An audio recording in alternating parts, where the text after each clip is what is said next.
सारे तीर्थ बार बार, गंगा सागर एक बार, ऐसा क्यों कहा गया है? गंगा सागर एक प्रसिद्ध तीर्थ स्थान है जिसका पौराणिक काल से बहुत बड़ा महत्व है।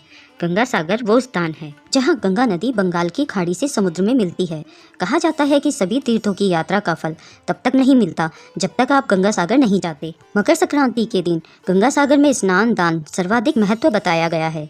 सारे तीर्थ बार बार, गंगा सागर एक बार, इस कहावत के पीछे दो कारण बताए जाते हैं। पहला कारण है गंगा सागर को महातीर्थ कहा गया है क्योंकि माना गया है कि सारे तीर्थों का फल गंगा सागर आने पर ही मिलता है। ये वो स्थान है जहाँ गंगा नदी के स्पर्श से राजा सगर के 60,000 पुत्रों को मुक्ति मिली।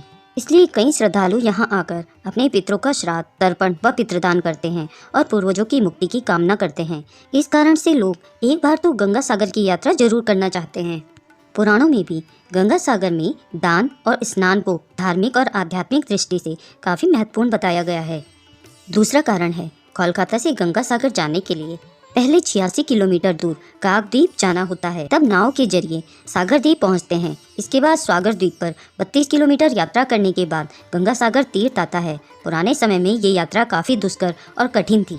कई दिन की यात्रा करने के बाद लोग गंगा सागर पहुंच पाते थे, इसलिए लोग दोबारा जाने की सोचते भी नहीं थे। इसलिए लोग कहने लगे, सारे तीर्थ बार बार, गंगा सागर एक बार। गंगा सागर की कहानी क्या है? रामायण की एक कथा के अनुसार अयोध्या के राजा सगर अश्वमेध यज्ञ कर रहे थे। उनके प्रताप से डरकर देवताओं के राजा इंद्र ने उनके यज्ञ का घोड़ा चुरा लिया और कपिल मुनि के आश्रम में जाकर बांध दिया। राजा सागर की दो रानियां थीं, केसनी और सुमति। केसनी का एक पुत्र था जिसका नाम असमंजस था और सुमति के 60,000 पुत्र पैदा हुए। असमंजस बहुत ही उद्दंड था और प्रजा के लोगों को बहुत कष्ट देता था, इसलिए राजा सगर ने उसे अयोध्या राज्य से निकाल दिया था। अश्वमेध यज्ञ का घोड़ा चोरी हो जाने से राजा सगर बहुत चिंतित हुए क्योंकि यज्ञ का पूरा होने के लिए घोड़ा मिलना बहुत जरूरी था। राजा सगर ने अपने 60,000 पुत्रों को घोड़ा खोजने के लिए भेजा। घोड़ा खोजते हुए राजा सगर के वे सभी पुत्र कपिल मुनि के आश्रम में पहुंच गए और घोड़े को वहां बंधा देखकर उन्होंने कपिल मुनि को चोर समझा। कपिल मुनि भगवान विष्णु का अंश अवतार माने जाते हैं जिन्होंने कर्दम ऋषि के पुत्र के रूप में जन्म लिया था। राजा सगर के पुत्र कपिल मुनि के बारे में नहीं जानते थे और उन्होंने मुनि का काफी अपमान कर दिया था।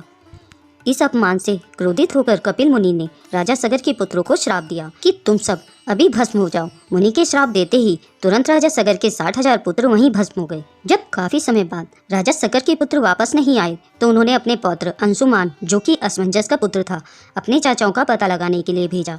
अंशुमान भी खोजते खोजते कपिल मुनि के आश्रम में आ पहुंचा। वहां उसने यज्ञ का घोड़ा और हजारों की संख्या में अस्थि पंजर और राख देखी तो वह समझ गए कि क्या हुआ होगा। अंशुमान ने कपिल मुनि की स्तुति की और कृपा की प्रार्थना की। कपिल मुनि ने प्रसन्न होकर आंखें खोली और उन्होंने अंशुमान को अश्वमेध यज्ञ का घोड़ा ले जाने दिया और बताया कि अगर राजा सगर का कोई वंशज उस स्थान पर गंगा जी को ले आए तो उसके चाचाओं को मोक्ष मिल जाएगा। अंशुमान घोड़ा लेकर अयोध्या वापस आ गया। राजा सगर ने यज्ञ पूरा किया। राजा सगर ने अगले 30,000 वर्षों तक राज्य किया। फिर वे अंशुमान को राज्य सौंपकर स्वर्ग सिधार गए। अंशुमान ने गंगा जी को पृथ्वी पर लाने का बहुत प्रयास किया, लेकिन वो अपने जीवन में सफल नहीं हो पाया। अंशुमान के पुत्र दिलीप ने भी काफी तप किया, लेकिन वो भी गंगा जी को लाने में असफल रहे। राजा दिलीप के बाद उनके पुत्र भगीरथ अपने अथक प्रयास और घोर तप से गंगा को पृथ्वी पर लाने में सफल हुए। गंगा जी ने आश्वासन दिया कि मैं पृथ्वी पर जरूर आऊंगी, परंतु जिस समय मैं स्वर्ग लोक से पृथ्वी पर आऊंगी उस समय मेरे प्रवाह को रोकने के लिए कोई उपस्थित होना चाहिए। इसके लिए भागीरथ ने भगवान शिव को तप करके प्रसन्न किया। भगवान शिव ने स्वर्ग से आती हुई गंगा को अपनी जटाओं में धारण कर लिया और वहां से गंगा 7 धाराओं में भूमि पर उतरी।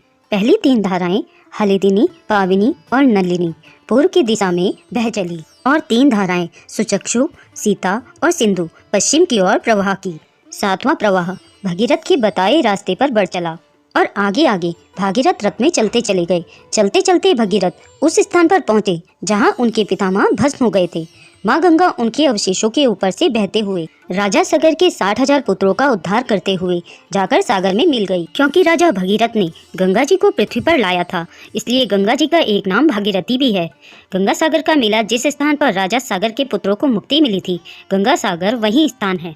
यहाँ पर कपिल मुनि का मंदिर है जहाँ लोग दर्शन के लिए जाते हैं।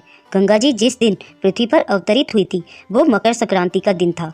मकर संक्रांति के दिन गंगा सागर में स्नान का बहुत बड़ा महत्व है, इसलिए हर साल मकर संक्रांति के दिन गंगा सागर में विशाल मेला लगता है जहाँ लाखों लोग स्नान और दान के लिए आते हैं। गंगा सागर का मेला 5 दिन तक चलता है। इस दौरान तीर्थयात्री लोग मुंडन, श्राद्ध, पिंडदान और समुद्र में पितरों का जल अर्पित करते हैं। दोस्तों, आपको ये जानकारी एवं कथा कैसी लगी, कृपया कमेंट करके जरूर बताएं। वीडियो पसंद आया हो तो लाइक करें और ऐसी ही और भी बहुत सारी कहानियों, कथाओं एवं जानकारियों को सुनने के लिए चैनल को सब्सक्राइब जरूर करें। धन्यवाद।